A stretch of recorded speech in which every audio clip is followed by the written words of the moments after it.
Good morning, everyone. Thank you for your patience, and we'll be commencing with the inaugural ceremony very shortly.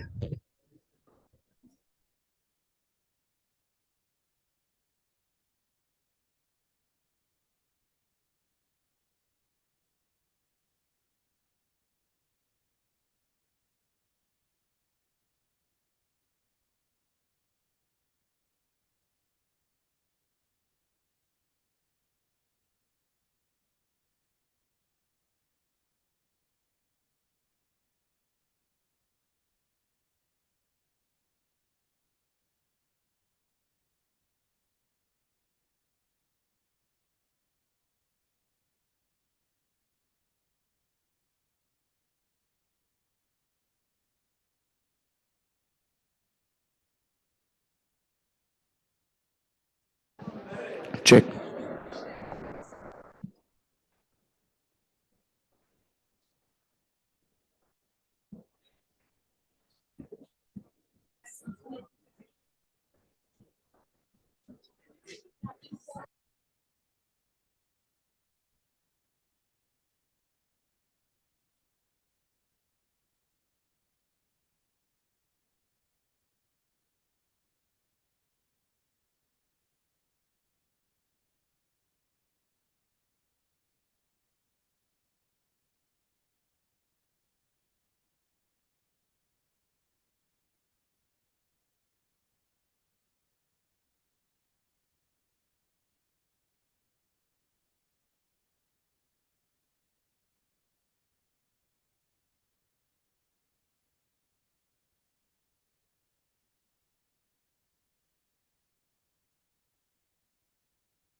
We request all students to settle down immediately. We'll be commencing with the inaugural ceremony shortly.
Check.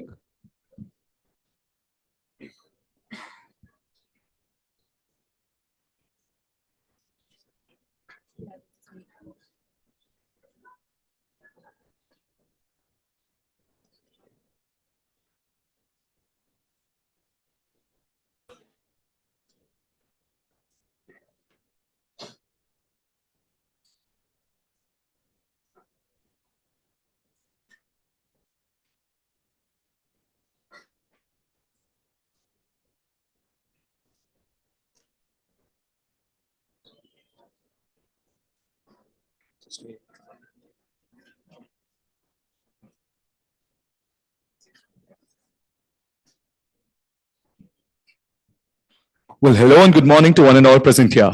I, Arunanand, and my co-host Atulya Joseph welcome you all to the 11th Humanistic Management Conference. We feel incredibly fortunate to have with us world-renowned specialists and international guests leading workshops, giving insightful speeches, presenting innovative research ideas, and participating in thought-provoking panel discussions throughout this all-day event. We welcome our respected faculty members and students who have joined us on this exciting day, which promises abundant knowledge and networking. The Humanistic Management Network defends human dignity in the face of its vulnerability. The dignity of the human being lies in his capacity to define autonomously the purpose of its existence.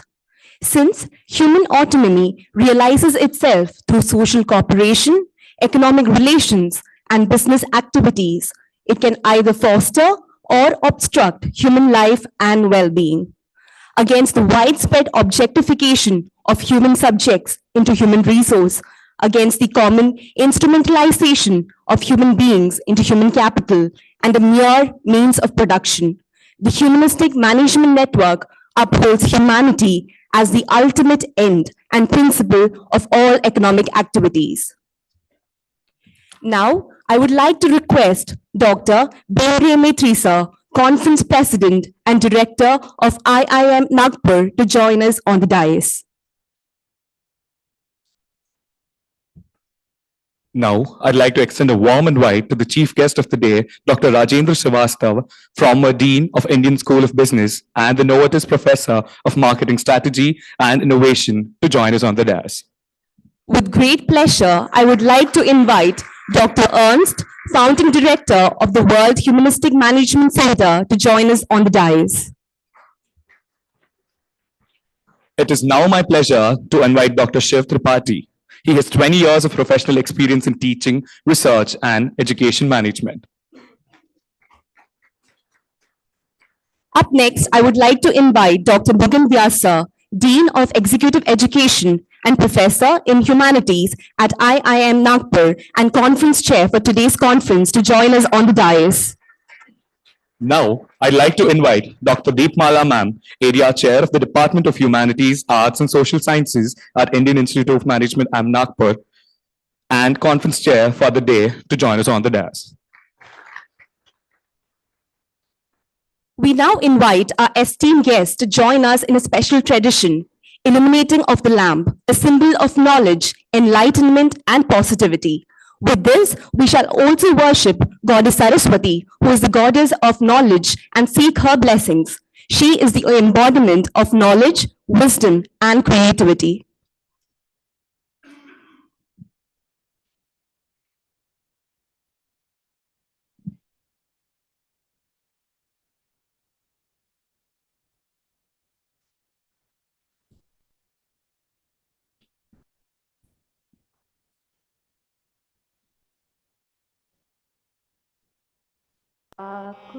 कुन्देन्दु तुषारहार धवला या शुभ्रवस्त्रामृता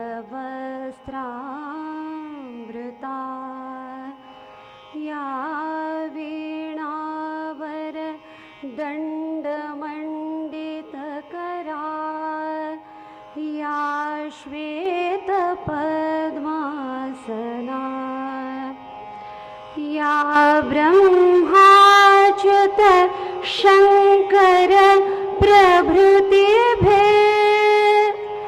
देवैः सदा Vandita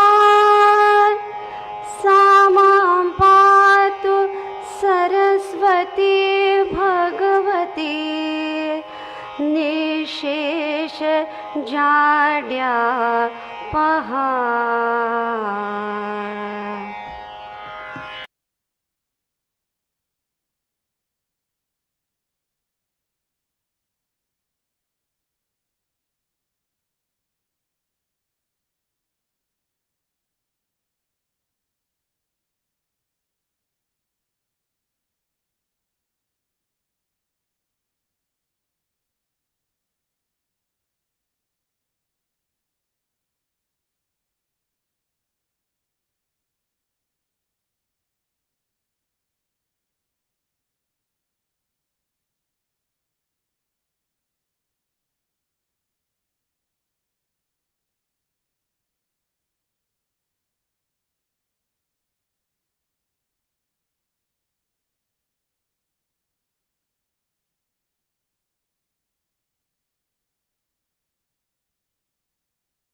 Once again, I extend a very warm welcome to all the dignitaries. Now, I request Director Sir to welcome and felicitate our esteemed guests. Sir, I request you to felicitate Dr. Ernst and present him with a unique living and breathing gift that reflects our ethos.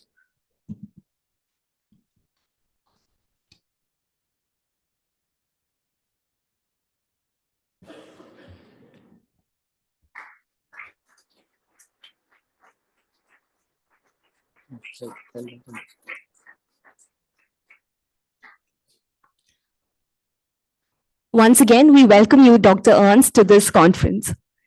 I request Dr. Maitri to felicitate Dr. Rajendra Srivastava with a sapling.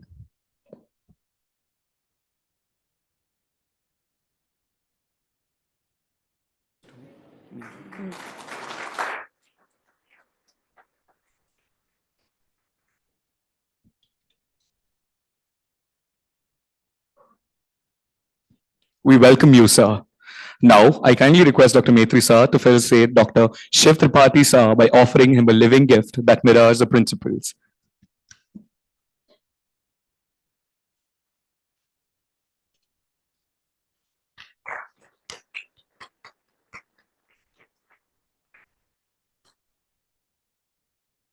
We extend a very warm welcome to you, sir.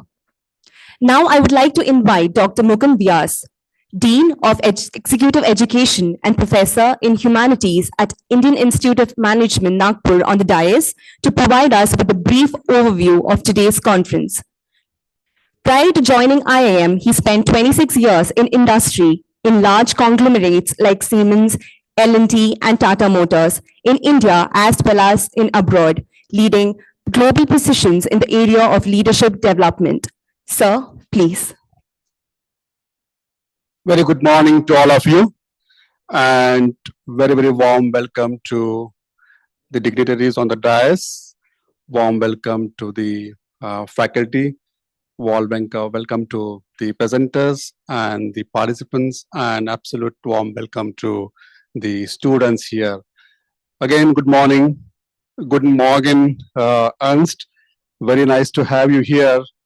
It's an absolute pleasure to host the conference on the important subject like humanities and humanistic management, where the topic is today extremely important in the corporate houses, and I can understand better because I have worked in the company and the brand like Tata, and the best example, the brand lives with legacy, ethos, and ethics is a company called Tata, so I can understand how important this topic is in today's world.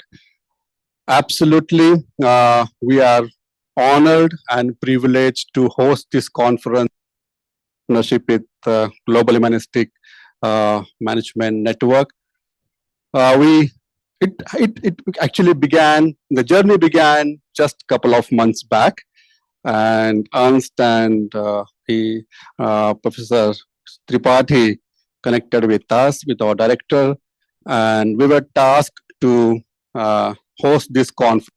Had very limited time actually. We didn't know how we'll make it happen because we had to write to the researchers for the papers, to submit the abstracts. We had to also get the guest speakers, all that. We were wondering how do we do that, but Ernst, finally we made it.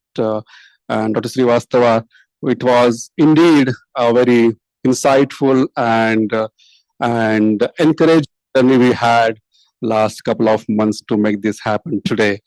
And we are honored to have you as well on this conference as the chief. We had a lot of deliberations, couple of months. How do we really make this happen? And I'm really proud to say that even a short notice, we connected with the researchers, and we have 40 plus abstracts submitted to the researchers, and fantastic topics, fantastic points. And I think it was, and you will see that today. The conference is, today's day is a full packed day where we have a lot of insightful speeches, which you will hear now, followed by, we have couple of panel discussions on the topic. We'll deliberate on this topic today. How important is humanistic management, ethics, and the legacy and heritage are important in this topic in this era. We will also have an engaging session, create and understand from all of you together through the method of World Cafe, which will happen post lunch. In that, all the audience to deliberate more on the topic. Will involve the audience to put their ideas, their thought, and we'll put it together all end of the conference. That's what the plan for the day today. Encourage all of participate in the conference, ask questions. The conference will be much more richer when you will contribute on your side, and we encourage all of you to participate wholeheartedly in the conference. And the last thing which I want to just here, that we have interesting tracks coming up in the presentations where we will have concurrent sessions and the so we have about 40 abstracts submitted to us, and we put them into 4 tracks which will happen presentation post lunch. The first track will be national leadership and humanistic management. The second track would be on corporate responsibilities for social environment and ethics. The third track would be strategic approaches to humanistic management. And the fourth track would be IT-enabled advances for humanistic management. These are the 4 tracks we will have post-lunch. So I will encourage you to participate and listen to the abstracts which are submitted to us. We also have created the conference proceedings book. We'll have all the abstracts put together, the entire schedule, the logic and the background of the conference, all that we put together, and we have into the abstract proceeding booklet. And we take the opportunity of unveiling that booklet. Since we have dignitaries here on this dais, we thought we will take the opportunity of unveiling the booklet at this point in time. So can we get the booklet, please?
So thank you very much to all the dignitaries here.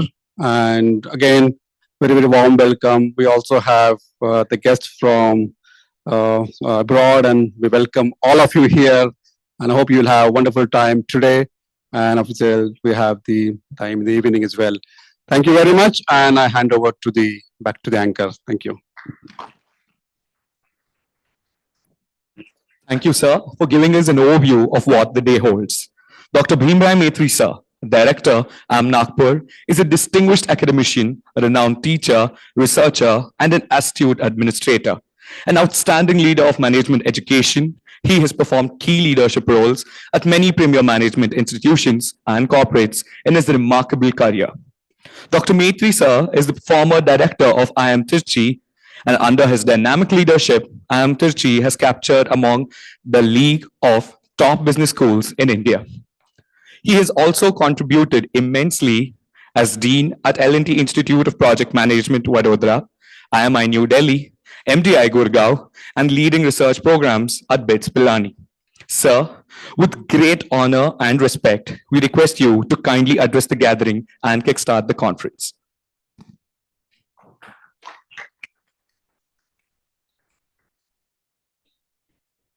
Very good morning.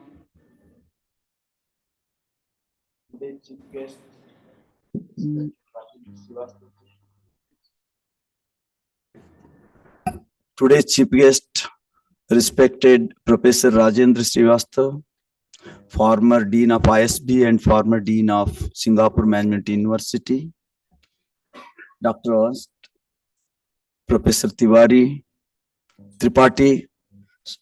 Professor Mukund Vyas,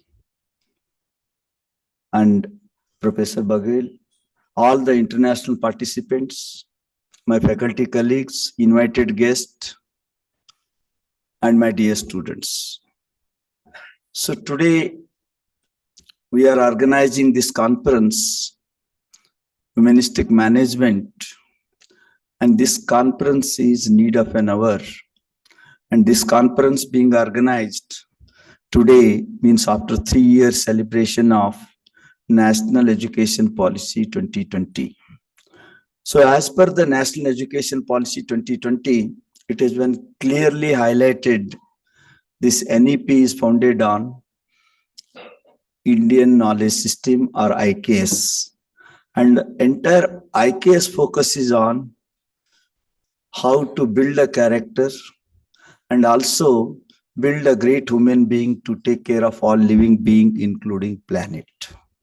So this conference, Humanistic Management, with the support of Global Humanistic Management Network, we are organizing here. It is going to highlight important aspects of how important is people development than the focusing merely on materialistic goal and only on the profit. So therefore, this conference is going to cover many aspects of people development, humanity, and also it focuses on how we all together can grow through cooperation, not through competition. So competition has to be thrown out and cooperation has to come in again, once again. Otherwise, in IKS, cooperation has been the center point. So therefore, this conference is going to cover many aspects. And I thank the Professor Siv Tripathi and Dr. Ernst for this conference hosting here at IIM Nagpur for their support. And to briefly, the guests, international guests and dignitaries on the dais, I would like to briefly highlight about IIM Nagpur. So IIM Nagpur is an 8-year-old institution started 2015 by the Government of India here at Nagpur. And this particular place, we call it as a Mihan, surrounded by 80 and odd industries.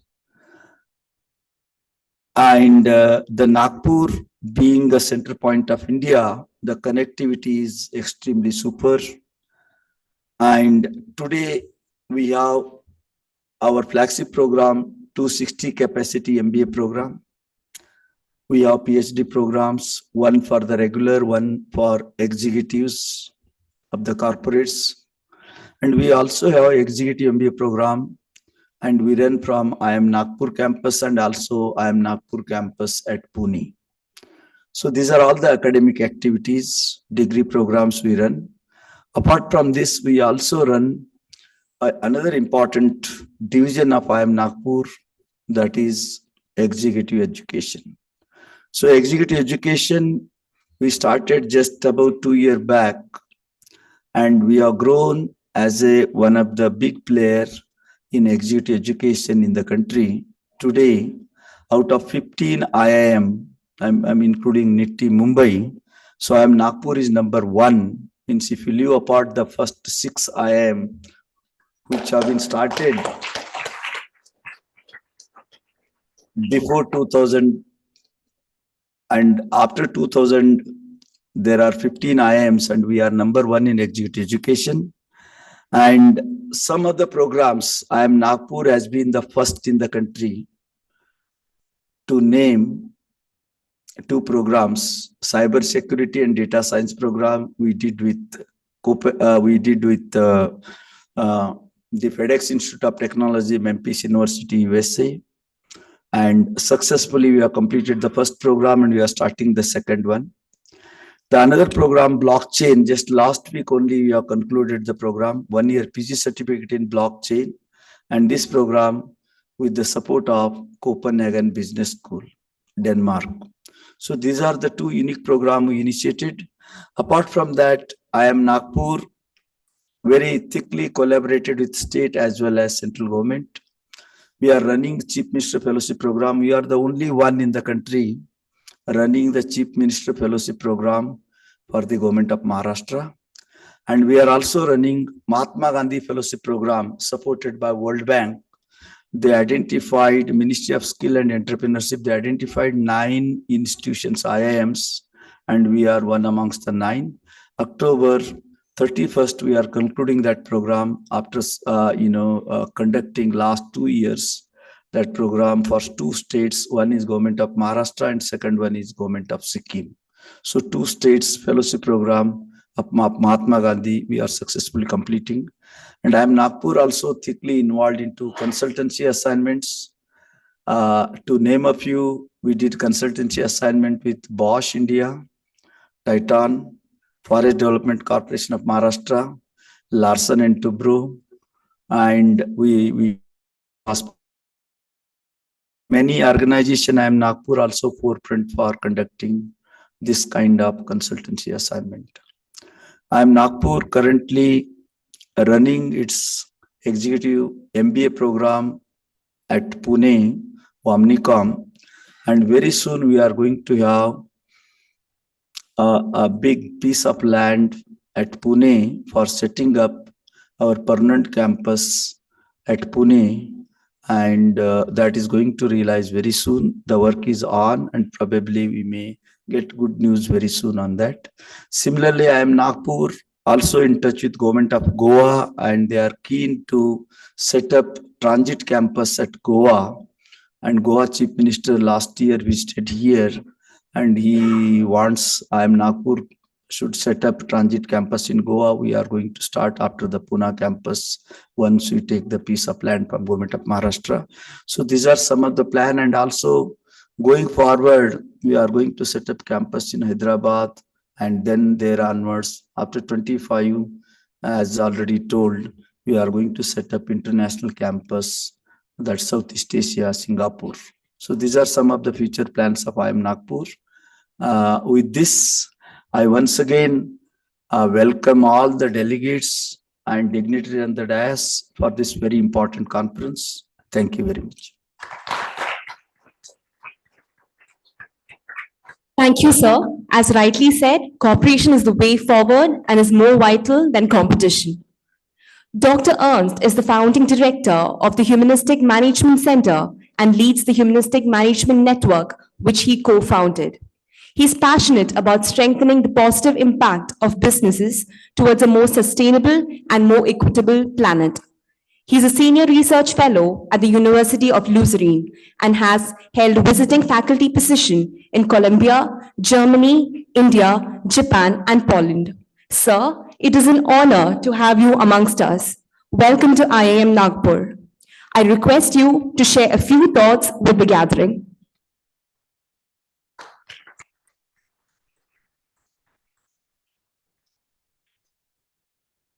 Good morning, everyone, and a big thank you, first of all, with which I want to start, to the team at IIM, to Professor Metri, Director Metri, for offering this fantastic opportunity for collaboration, of which I hope that it will be the start of a longer and ongoing collaboration between our organizations.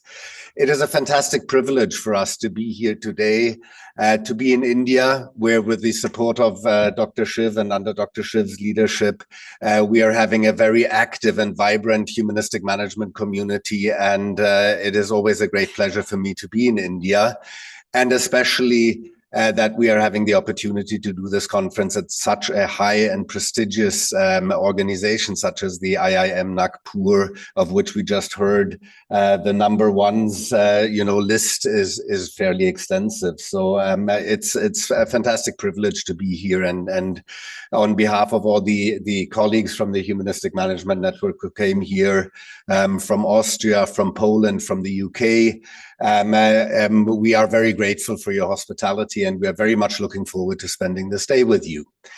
To highlight a few things, I want to touch on 3 points. First of all, what is the Humanistic Management Network? Secondly, what is humanistic management? And then thirdly, just some brief highlights on how humanistic management is connected to heritage and legacy. And to get started, as the Humanistic Management Network, we are a global organization that lives and works and acts through local chapters in different countries. And I've just mentioned the colleagues from the UK, from Austria, and from Poland being here, but we also have active chapters in Colombia, in Latin America, in China, in Japan, in Nigeria, South Africa. So we're covering pretty much the different regions and places around the globe, which I think is incredibly important for what we want to achieve. Because if we do live, and we do live in one global marketplace, we cannot assume that we will find ways of organizing economic activities in a fair and sustainable way if we're only coming from one cultural perspective, if we're only focusing it on the views of one region, and if we stay in our silos. But we need to see what is universal, what is cross-cultural, what can we do in order to establish ways of running economic activities that are more sustainable and more equitable. And I'm mentioning these two terms because those are also the reason of being for the Humanistic Management Network. Our purpose is to contribute to a more sustainable and more equitable planet, because we think those are the two macro challenges we're facing. If we're looking at all the things we're seeing in the news, if we're looking at all the heightened volatility that we're experiencing currently, then the two underlying challenges is distribution, so a more equitable planet, which we need to work towards, and is the environmental questions, not only climate change, but the whole bundle of environmental challenges that we need to address successfully. And that's what we aim to do with the Humanistic Management Network, contribute towards that through knowledge generation, through research. And for that, we're running events like we're happy to have one here today. We are publishing a book series at Palgrave Macmillan, where we have 23 books out in the series now on various aspects that are related to humanistic management. And actually, one of the outcomes from this conference will be an additional volume that we're doing under Dr. Shiv's leadership for the book series. And there's really a lot of activities that are happening on the ground for the local chapters that they organize locally, and they have great freedom to do basically what they think contributes towards our purpose. So those are a few things about who we are as the Humanistic Management Network. And now, what is humanistic management is the next point I want to touch upon. It is very simple and very difficult at the same time, I think. The simple part is that we defined a three-stepped approach to humanistic management, which is based on, firstly, the unconditional respect for the dignity of life. And we've heard it in the introductions already, that is part and parcel of what we are and who we are and what we do in the Humanistic Management Network. Now, dignity is something where you find consensus very quickly, and that's where I'm saying it's easy and hard at the same time. I yet have to find an executive or an academic or a media representative who will tell me, or a policymaker for that matter, who will tell me dignity is nonsense. We don't need that. So there's very easily agreement and a shared platform found on saying dignity is crucial and vital for a healthy and productive human interaction, and for living together in a way that we would choose to live together. But then if we look at the reality, of course, there's no shortage of situations, of examples, of circumstances in which dignity is not respected. And those are the situations that we aim to help to address, and we aim to support business organizations in finding ways to not only agree that the dignity of life, respect for the dignity of life is vital, but also to act on it, also to ensure that dignity is respected every single day in every activity of organizational conduct. The second part of humanistic management, how we define it, is the integration of ethical reflection in management decisions. And that really means that instead of taking management decisions on solely focusing on their profitability, on the prospect of gaining a positive financial result, we argue in humanistic management that we need to integrate ethical considerations into those decisions also. And by that, we build things that last longer, that are more resilient, and that in the end of the day will provide a good financial result by being more resilient, by lasting longer, and by not having situations in which you have to correct and fix things that have gone wrong because you were blind before towards the ethical questions that are involved in managerial decisions. And the third part really is, how do we bring the rubber to the road? So the third element of humanistic management is through stakeholder engagement. We're saying that even if you aim to respect dignity, even if you are trying to integrate ethical reflection in managerial decision making, you can make honest mistakes. You can have a lack of information. You simply can benefit strongly by an exchange with those people who are affected from your organizations, and that is what we call stakeholder engagement. So through these three steps, unconditional respect for the dignity of life, integrating ethics in managerial decision-making, and active and ongoing engagement with stakeholders, we define humanistic management. And I'm coming to the last point now. How do we see the relationship to heritage and legacy? Well, first of all, I think that's what we're here to find out. So it is something that we are doing in our conference themes. We're always aiming to use this also to explore and venture into new areas and learn as an organization together with all the participants who are coming. But I think we can see three themes and many more, but I see three themes where I think the question of heritage and legacy comes in strongly. And one is the question of self-discovery. So I think if you're actively working and addressing questions of heritage and legacy, it offers opportunities for self-discovery for an organization. And knowing yourself will be beneficial to see how you can interact, how you can engage, how you can be a productive and competitive part of your whole economic environment. The second part, I think, is a raise of resilience. Resilience is probably one of the most fashionable management words currently, which one always has to look with a bit of critical distance as well. But nonetheless, I think resilience is something that is incredibly important. And since the pandemic and all the other subsequent, heightened volatilities that we're experiencing currently, resilience is something that is high on the corporate agenda.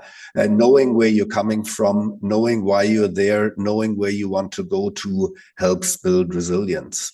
And the third element I want to highlight here is what we've heard already is collaboration. I think an organization that has clarity on what they want to achieve, on what they want their legacy to be, on how their heritage is shaping, I think that is an organization that is better able to collaborate with all sorts of stakeholders.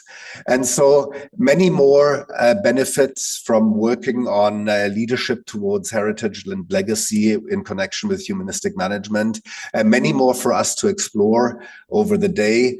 But I think I'll leave it there to highlight a few points on who we are as the Humanistic Management Network, how we define humanistic management, and lastly, how we see the connection between humanistic management and the conference team.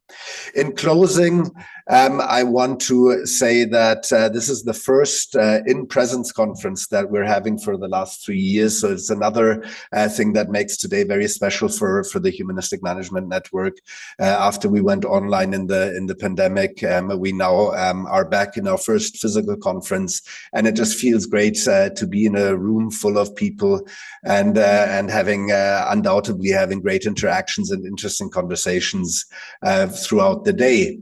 And at the same time, I also want to use this opportunity to extend a very warm welcome to the delegation from IIM Nagpur for our upcoming next year's conference, which will be held in Kyoto in Japan, middle of October. And so we're continuing now with the physical conferences, and there will be online participant opportunity as well. And it would be a great joy for me to welcome members of IIM Nagpur at next year's conference, also in Kyoto in Japan. But for now, I'm wishing all of you a very productive, interesting, enjoyable, fun day on the 11th Humanistic Management Conference here at IIM Nagpur. And once again, thank you so much for your hospitality.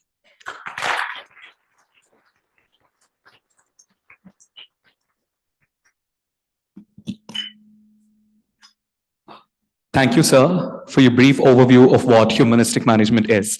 And as rightly said, it is true that for world economy to go ahead, it is absolutely important to know the humane and cultural aspects of the globe as well. We now invite our chief guest to deliver the keynote address, Dr. Rajendra Srivastav. He is a Novartis Professor of Marketing Strategy and Innovation, as well as Executive Director for Center for Business Innovation and EFPM at Indian School of Business. He is the former Dean of the Indian School of Business. He comes with an experience of over 30 years as an academic, and administrator. He has held several tenured faculty and administrative positions during his career. Before joining the ISB, he was Provost and Deputy President of Academic Affairs at Singapore Management University. Sir, I once again welcome you to IIM Nagpur. It is a pleasure to have you join us for today's conference. We request you to kindly address the gathering.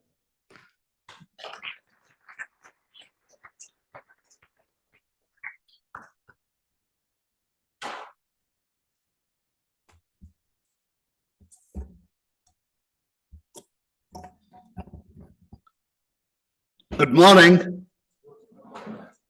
You guys are awake. Great. Thank you, Professor Metri and IIM Nagpur for inviting me. It's, it's probably the best campus I've seen. I used to be very proud of the ISB campus, but this is really something else. I thought I'll add a little bit of introduction to myself. I started in IIT Kanpur in 1967, so you can guess my age. But the only reason I'm mentioning it is because I probably have something in common with you guys. For what, 56 years now, my motto has been, why do something today when you can do it tomorrow?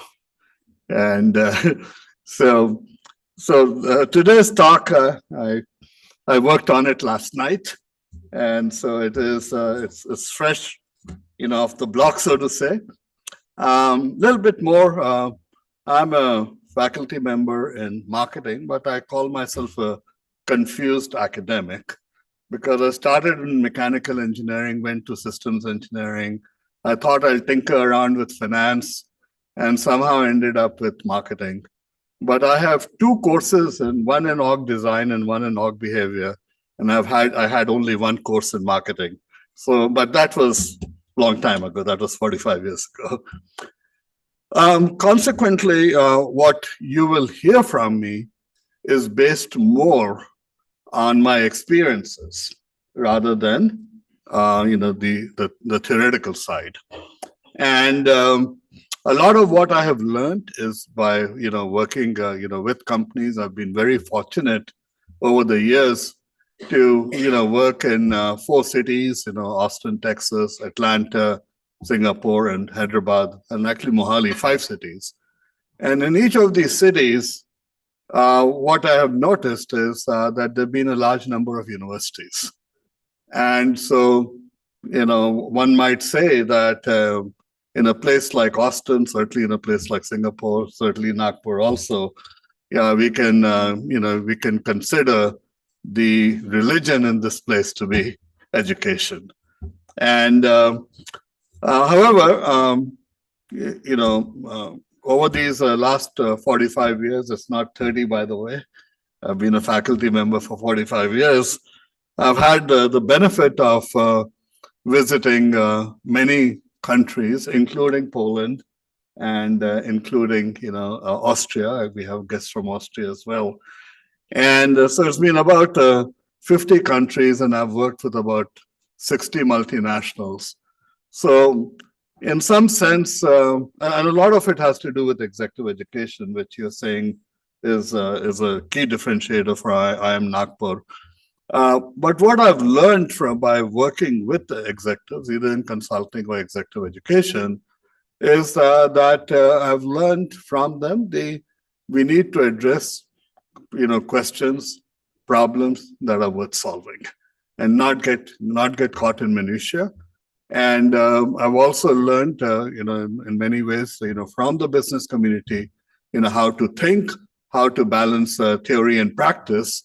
And one of my doctoral students coined the word pracademic, meaning practical academic. And so while he was a practical academic as well, I think I'm going to claim the distinction of being a practical academic also. Let's see. If we can have, did we install the slides?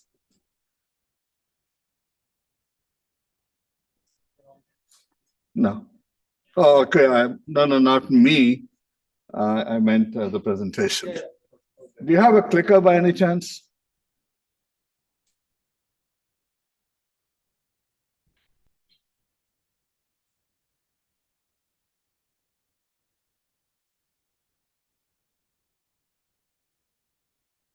No. Can you possibly hand it to me?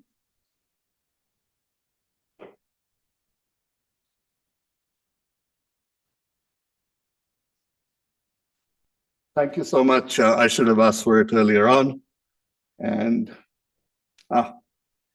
it's not going to work from here. I'm going to have to switch podiums, I guess. Yeah.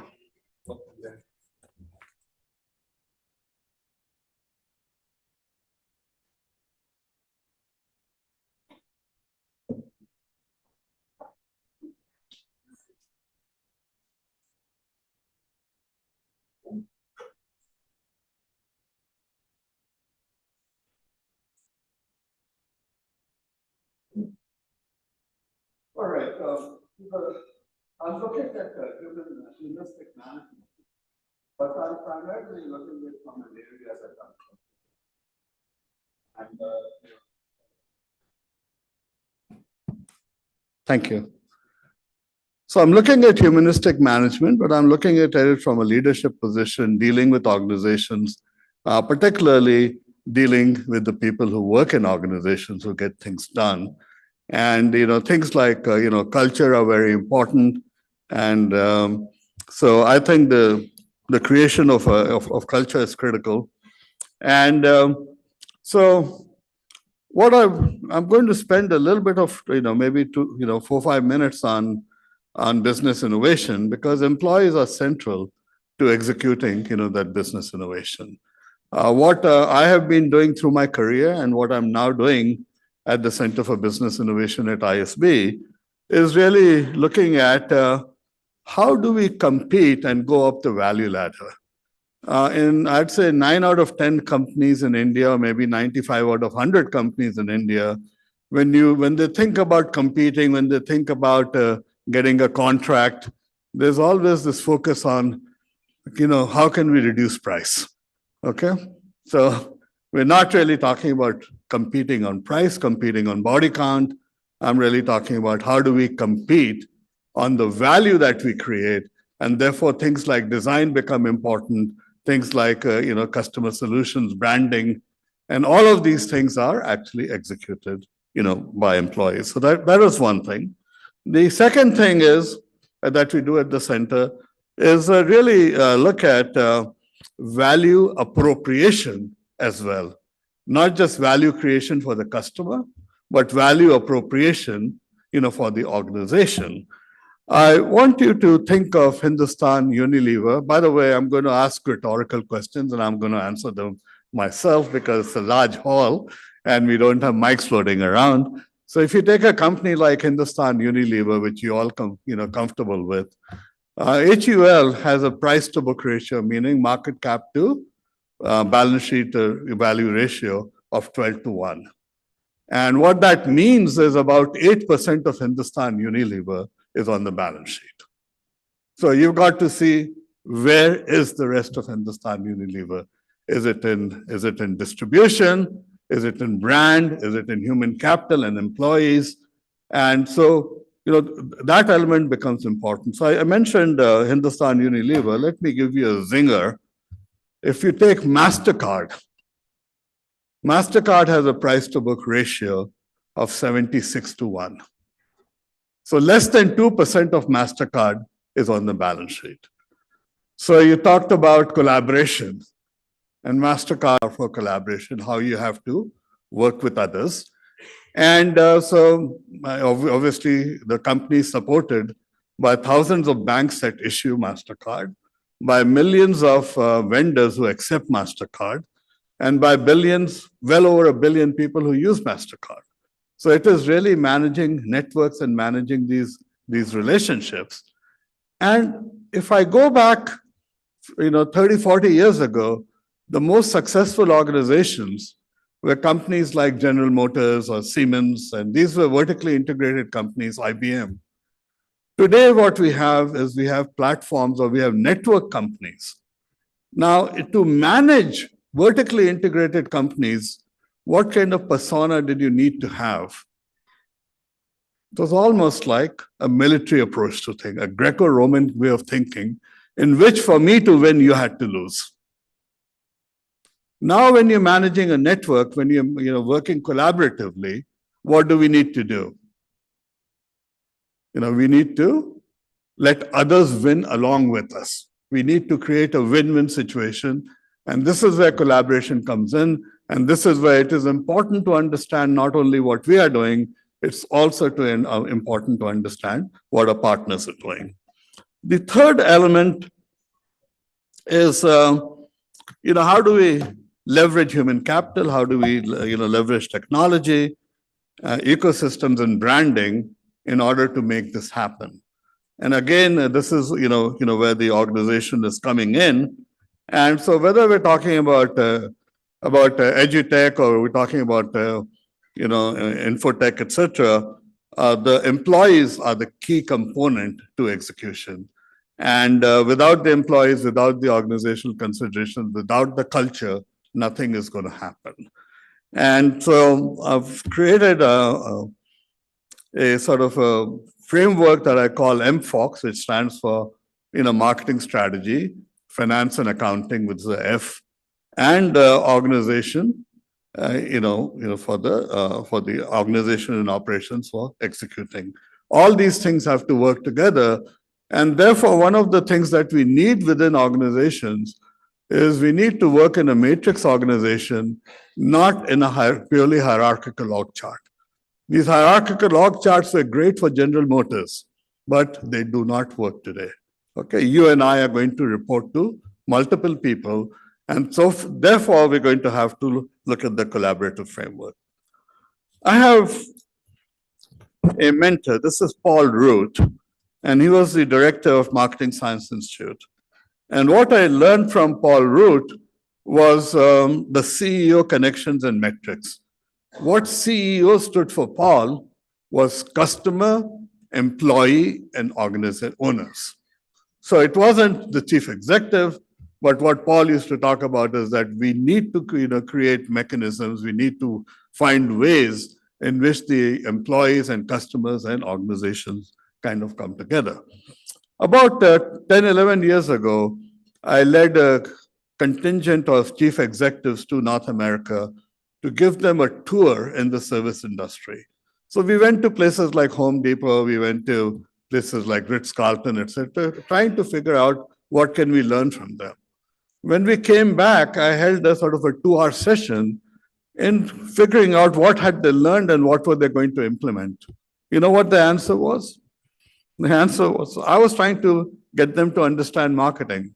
Their answer was, we better focus on our employee and employee engagement. So when they said that, I thought at Singapore Management University, I'll get mercy. I've benefited from is a friend of mine in New Zealand. His name is Rod Brody. And Rod, came up with this balance, if you will, between employees, consumers, and the company. And what you need is, if we have a strategy, if we make a promise to the market, to the customers, it is the employees that help in keeping that promise, right? Then the company, the organization, the managers need to work with employees to make sure that they have mechanisms in place to enable that promise. You can't ask employees to do X and reward them for doing Y. All right, so that sort of thing. And finally, the organization also has to keep the promise, to the marketplace. And if we do all three things right, that is when we get better at changing, better at adapting new technology, as an example, better at digital transformation, and also better in creating brand. Now, the brand and the customer engagement is absolutely critical, because if you take, let's say, Bata's, when I grew up, Bata's was the top shoe brand in India. Let's say a jogging shoe from Tata's is going to be 1,500 rupees. What is the comparable shoe coming from Nike? It's closer to 4,000. Probably manufactured by the same outsourcing agency. So when you look at that price premium, why is that price premium coming in? Maybe as consumers, we aspire to wear Nike shoes rather than Bata's. Maybe our perception is that they're better quality. Maybe they're doing a better job of connecting with us. But it's not just companies like Bata's. If you look at any company that is doing well, let's say we're looking at Tata's. So we're going from Bata's to Tata's. What do we know about Tata? When you think of Tata, what's the first thing that comes to your mind? It's probably being socially responsible. It's probably being a company that cares for the community. And all this is not foreign to them, because 67% of Tata shares are held by the Tata Trust, which is community-oriented.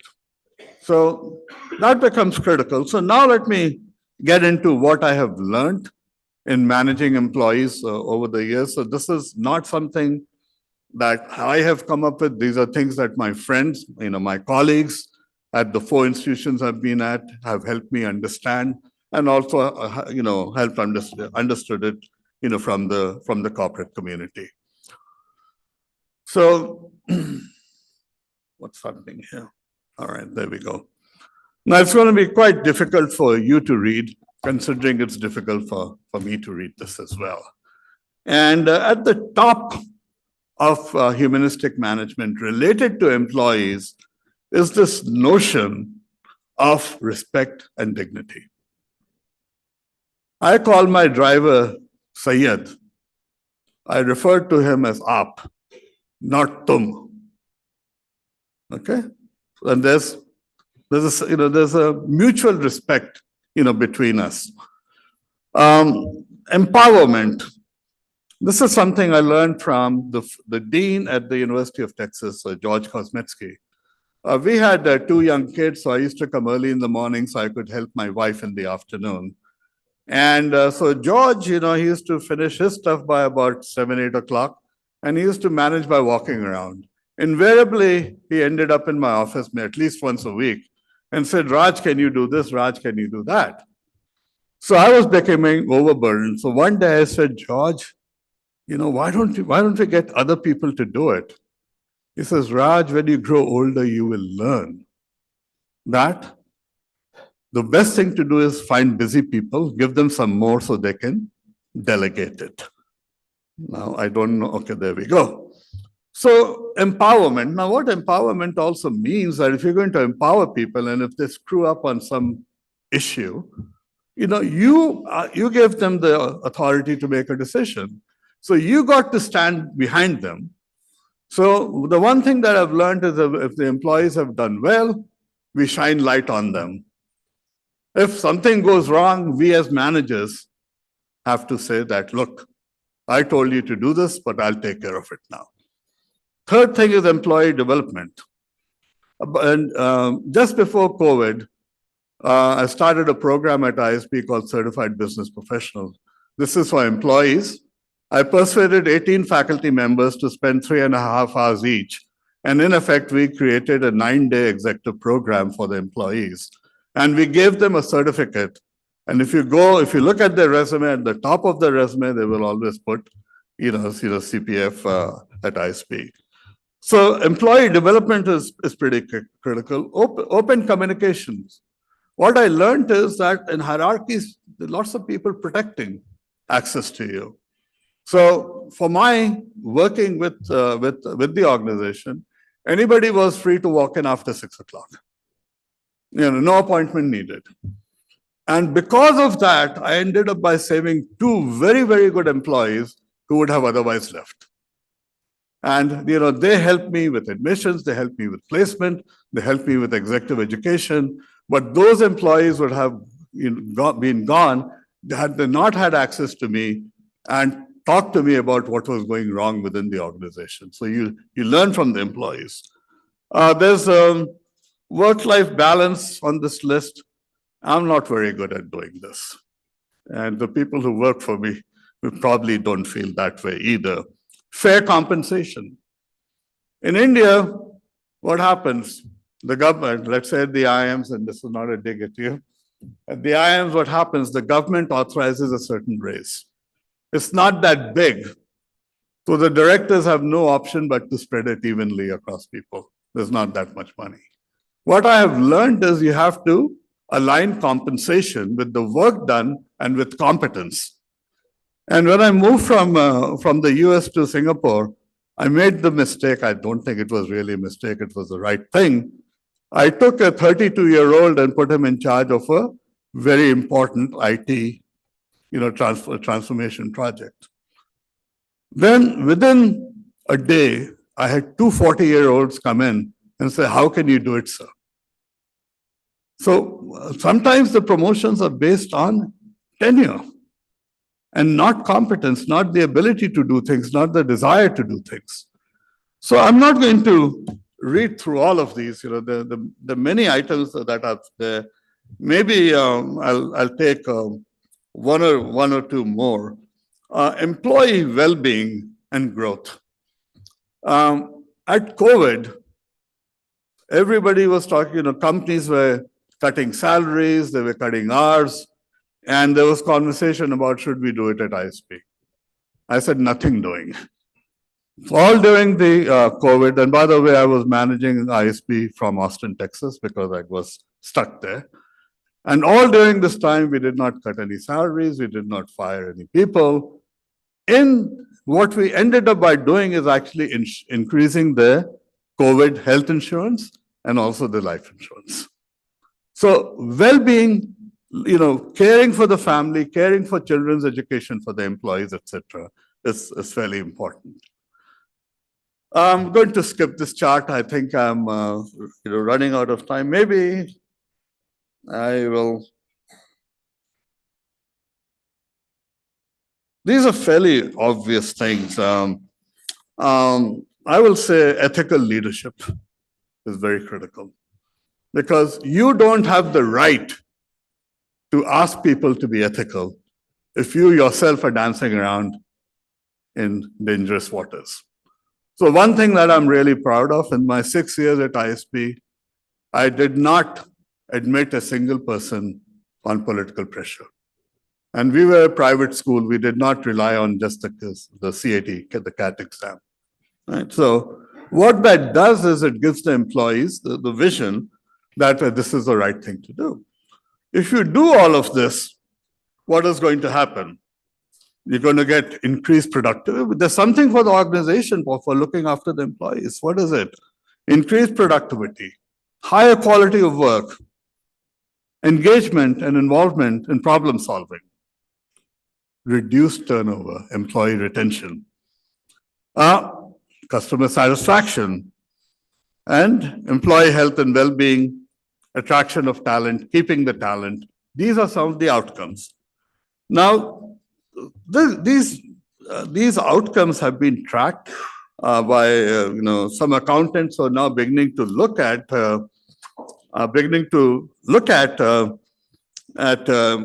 qualitative relationships, and I know you can't see this chart. By the way, I'd be happy to distribute this to everybody.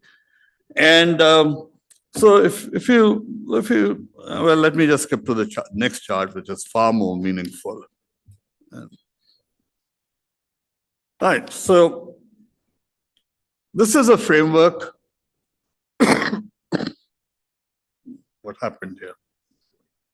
All right, this is a framework that was developed at SAP, and they were trying to figure out, how they should, manage the organization just beyond the financials. So the first thing that we look at out here, and by the way, if anybody's interested, I've got the original SAP report.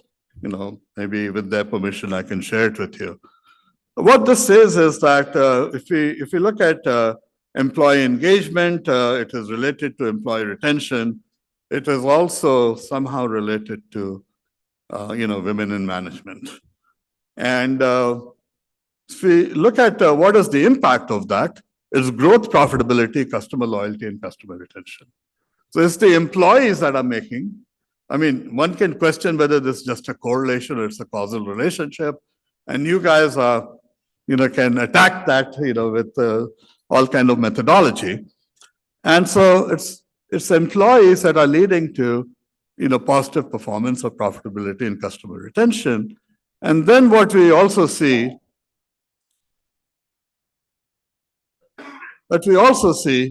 is it helps in a variety of things like technology adoption, social investment, capacity building, and so on and so forth. So all of these things are interrelated. So what was being said that we need to think holistically, and that we need to look at dignity, we need to engage people, and the collaboration across the three, customers, employees, and the owners, is not going to occur. Now, of course, we can expand the CEO metrics to actually include ESG as well. And ESG is reflected out here in some of the qualitative measures, such as social investment and things like energy consumption. All right, so that's pretty much all I had to say. My focus has been on employee engagement, treating employees, but you also have to treat your customers properly. And it's the three-way connectivity that is leading to profitability. It leads to the good of the company. It leads to the good of people. So thank you very much, and thank you, IIM Nagpur, for inviting me.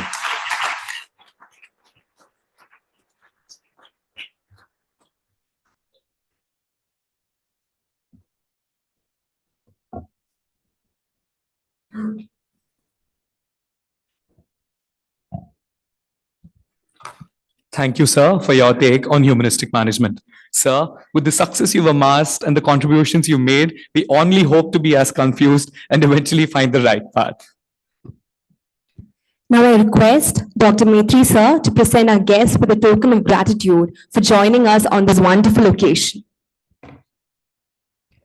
Sir, I request you to present a memento to Dr. Rajendra Srivastava as a token of our gratitude.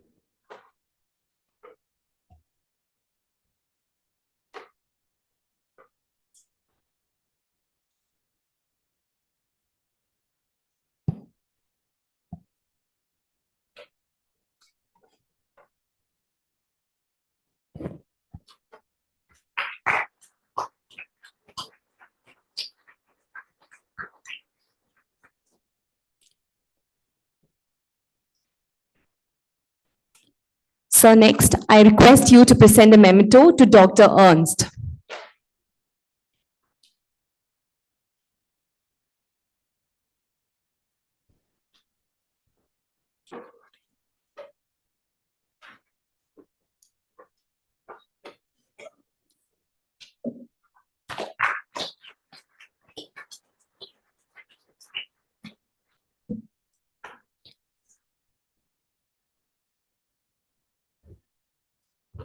I request you to present a memento to Dr. Shiv Tripathi as a token of our gratitude.